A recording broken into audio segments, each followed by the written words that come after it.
नमस्कार दोस्तों, स्वागत है आप सभी का हमारे चैनल भक्ति ज्ञान में।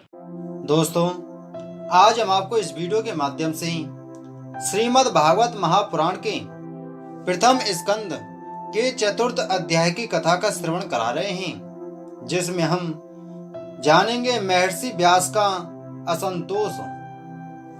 व्यास जी कहते हैं, उस दीर्घकालीन सत्र में सम्मिलित हुए मुनियों में विद्या वयोवृद्ध कुलपति ऋग्वेदी शौनक जी ने सूत जी की पूर्वोक्त बात सुनकर उनकी प्रशंसा की और कहा। शौनक जी बोले, सूत जी, आप वक्ताओं में श्रेष्ठ हैं तथा बड़े भाग्यशाली हैं। जो कथा भगवान श्री सुखदेव जी ने कही थी, वही भगवान की पुण्यमयी कथा कृपा करके आप हमें सुनाइए। वह कथा किस युग में, किस स्थान पर और किस कारण से हुई थी? मुनिवर श्री कृष्ण द्वैपायन ने किसकी प्रसारण से इस परमहंसों की संहिता का निर्माण किया था? उनके पुत्र सुखदेव जी बड़े योगी, समदर्शी, भेदभाव रहित, संसार निद्रा से जगे एवं निरंतर एकमात्र परमात्मा में ही स्थिर रहते हैं।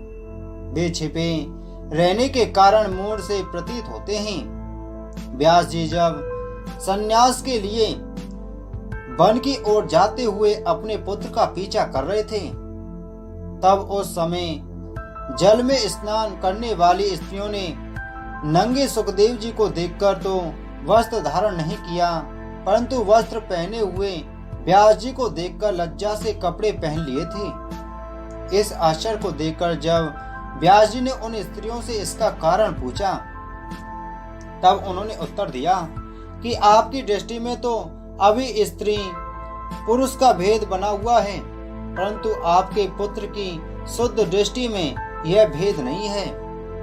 कुरुजांगल देश में पहुंचकर हस्तिनापुर में वे पागल, गूंगे तथा जड़ के समान विचरते होंगे। नगरवासियों ने उन्हें कैसे पहचाना?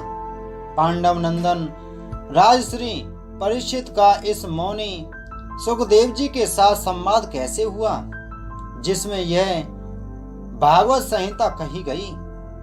महाभाग श्री सुखदेव जी तो गृहस्थों के घरों को तीर्थ स्वरूप बना देने के लिए उतनी ही देर उनके दरवाजे पर रहते हैं जितनी देर में एक गाय दूही जाती है। सूत जी, हमने सुना है कि अभिमन्यु नंदन परीक्षित भगवान के बड़े प्रेमी भक्त थे।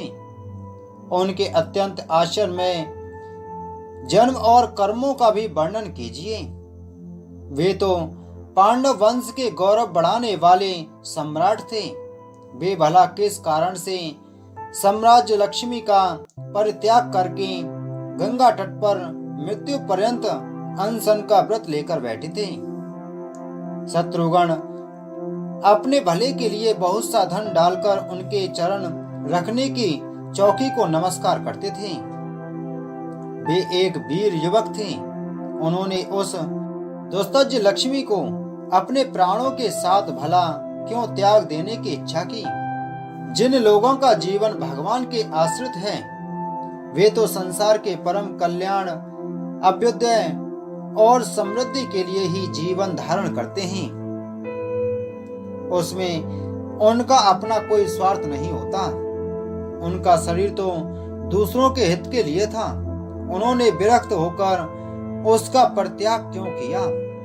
वेद वाणी को छोड़कर अन्य समस्त शास्त्रों के आप पारदर्शी विद्वान हैं। सूत जी, इसलिए इस समय जो कुछ हमने आपसे पूछा है, वह सब कृपा करके हमें कहिए।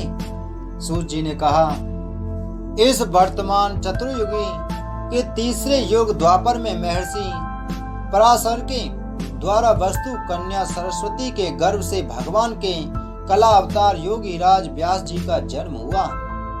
एक दिन वे सूर्योदय के समय सरस्वती के पवित्र जल में स्नान आदि करके एकांत पवित्र स्थान पर बैठे हुए थे। महर्षि भूत और भविष्य को जानते थे। उनकी दृष्टि अचूक थी। उन्होंने देखा कि जिसको लोग जान नहीं पाते, ऐसे समय के फेर से प्रत्येक युग में धर्म संगरता और उसके प्रभाव से भौतिक वस्तुओं की भी शक्ति का ह्रास होता रहता है। संसार के लोग श्रद्धाहीन और शक्ति रहित हो जाते हैं। उनकी बुद्धि कर्तव्य का ठीक ठीक निर्णय नहीं कर पाती और आयु भी कम हो जाती है। लोगों की इस भाग्यहीनता को देखकर उन मुनीश्वर ने अपनी दिव्य दृष्टि से समस्त वर्णों और आश्रमों का हित कैसे हो, इस पर विचार किया। उन्होंने सोचा कि वेदोक्त चातुर्वर्त कर्म लोगों का हृदय शुद्ध करने वाला है। इस दृष्टि से यज्ञों का विस्तार करने के लिए उन्होंने एक ही वेद के 4 विभाग कर दिए। व्यास जी के द्वारा ऋग, यजु, साम और अथर्व, इन 4 वेदों का उद्धार पृथक्करण हुआ। इतिहास और पुराणों को 5वां वेद कहा जाता है। उनमें से ऋग्वेद के पैल, सामगान के विद्वान जैमिनी एवं यजुर्वेद की एकमात्र स्त्रा तक वैशंपायन हुए। अथर्ववेद में प्रवीण हुए दरुण नंदन समंतु मुनि। इतिहास और पुराणों के स्नातक मेरे पिता रोमहर्षण थे। इस पूर्वोक्त ऋषियों में अपनी अपनी शाखा को और भी अनेक भागों में विभक्त कर दिया। इस प्रकार शिष्य प्रशिष्य और उनके शिष्यों द्वारा वेदों की बहुत सी शाखाएं बन गईं। कम समझने वाले पुरुषों पर कृपा करके भगवान वेद व्यास जी ने इसलिए ऐसा विभाग कर दिया कि जिन लोगों को स्मरण शक्ति नहीं है या कम है, वे भी वेदों को धारण कर सकें। स्त्री, शूद्र और पतित द्विजाति तीनों ही वेद श्रवण के अधिकारी नहीं हैं। इसलिए वे कल्याणकारी शास्त्रोक्त कर्मों के आचरण में भूल कर बैठते हैं। अब इसके द्वारा उनका भी कल्याण हो जाए, यह सोचकर महामुनि व्यास जी ने बड़ी कृपा करके महाभारत इतिहास की रचना की।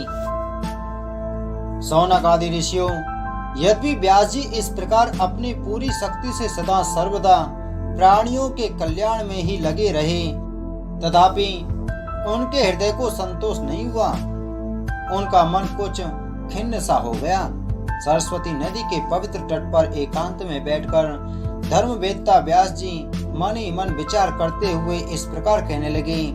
मैंने निष्कपट भाव से ब्रह्मचर्य आदि व्रतों का पालन करते हुए वेद, गुरुजन और अग्नियों का सम्मान किया और उनकी आज्ञा का पालन किया है। महाभारत की रचना के बहाने मैंने वेद के अर्थ को खोल दिया है, जिससे स्त्री, शूद्र आदि भी अपने अपने धर्म कर्म का ज्ञान प्राप्त कर लेते हैं। यद्यपि मैं ब्रह्म तेज से संपन्न एवं समर्थ हूँ, तथापि मेरा हृदय कुछ अपूर्ण काम सा जान पड़ता है। अवश्य ही अब तक मैंने भगवान को प्राप्त कराने वाले धर्मों का प्राय निरूपण नहीं किया है। वे ही धर्म परमहंसों को प्रिय हैं और वे ही भगवान को भी प्रिय हैं। हो न हो मेरी अपूर्णता का यही कारण है। श्री कृष्ण द्वैपायन व्यास इस प्रकार अपने को अपूर्ण सा मानकर जब खिन्न हो रहे थे, उसी समय पूर्वोक्त आश्रम पर देवर्षि नारद जी आ पहुँचे। उन्हें आया देख व्यास जी तुरंत खड़े हो गए। उन्होंने देवताओं के द्वारा सम्मानित देवर्षि नारद की विधि पूर्वक पूजा की। इति श्रीमद् भागवत महापुराण प्रथम स्कंद चतुर्थ अध्याय संपूर्ण। बोलो श्री कृष्ण चंद्र महाराज की जय। दोस्तों, हम आगे की कथा में श्रीमद् भागवत महापुराण के प्रथम स्कंद के 5वें अध्याय की कथा का श्रवण करेंगे, जिसमें हम जानेंगे भगवान के यश कीर्तन की महिमा और देवर्षि नारद जी का पूर्व चरित्र। तो आप इस वीडियो को ज्यादा से ज्यादा शेयर करें, चैनल को सब्सक्राइब करें। आप सभी को जय श्री कृष्ण।